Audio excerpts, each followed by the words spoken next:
The U.S. military says it has already hit nearly 2,000 targets in Iran, while stealth bombers are taking out command centers and weapon depots. And tonight, the human toll.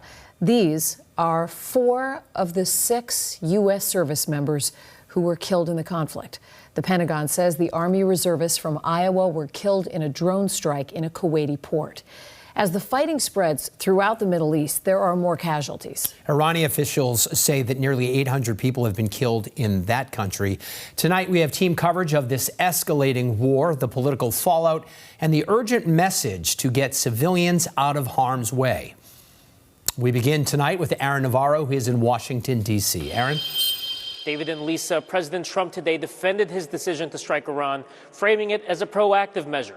But new CBS News polling finds Americans are not convinced on what the end goal is with this conflict. The U.S. and Israel continued airstrikes on Iran Tuesday.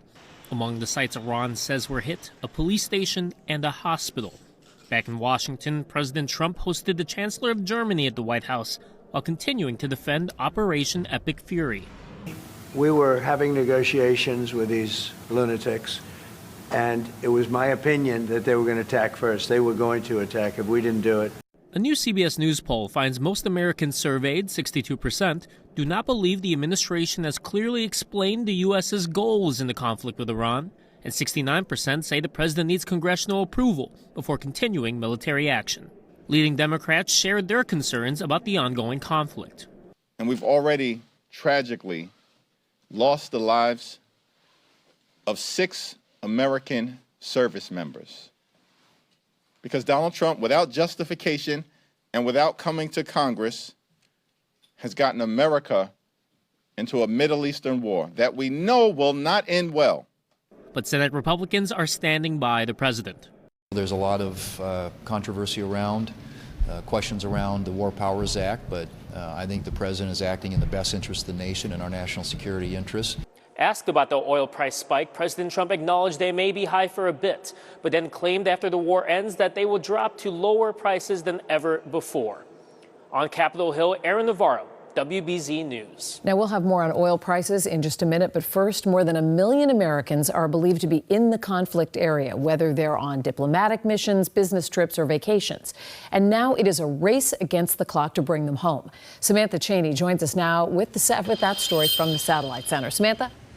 Well, tonight, the State Department is urging Americans to leave 14 countries in the Middle East. Secretary of State Marco Rubio says 1,500 Americans have so far asked for help to get out of the war zone.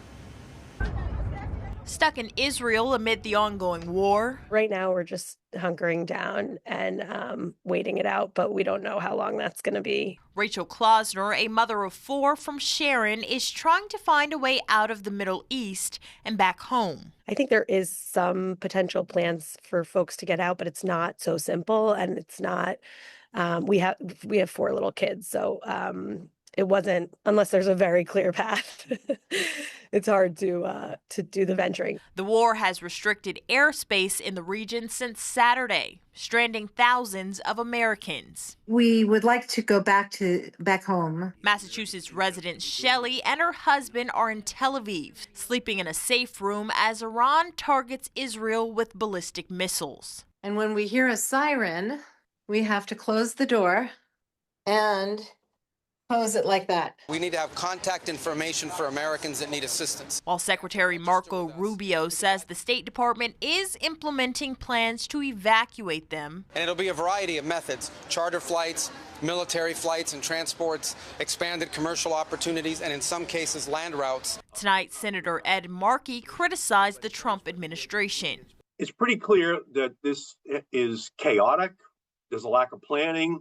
They hadn't really thought through as the war began. He called the war unnecessary and said they have no coordinated strategy for the safe return of American citizens. They were talking about land routes that families and individuals have to use in order to get out of danger.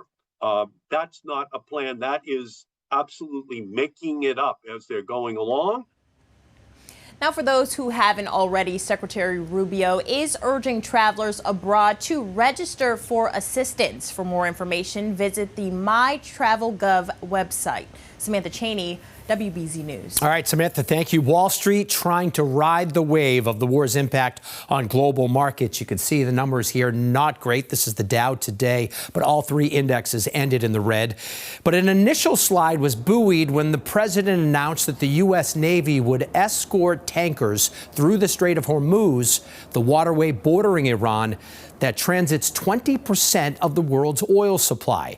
And experts say gas stations pass the higher costs on to customers even before the more expensive gas arrives. Overnight, the average price of gasoline spiked 6 cents per gallon in Massachusetts. That's what the convenience store is going to be paying the next time that a tanker truck, a fuel supply truck, brings fresh loads of fuel to their convenience store.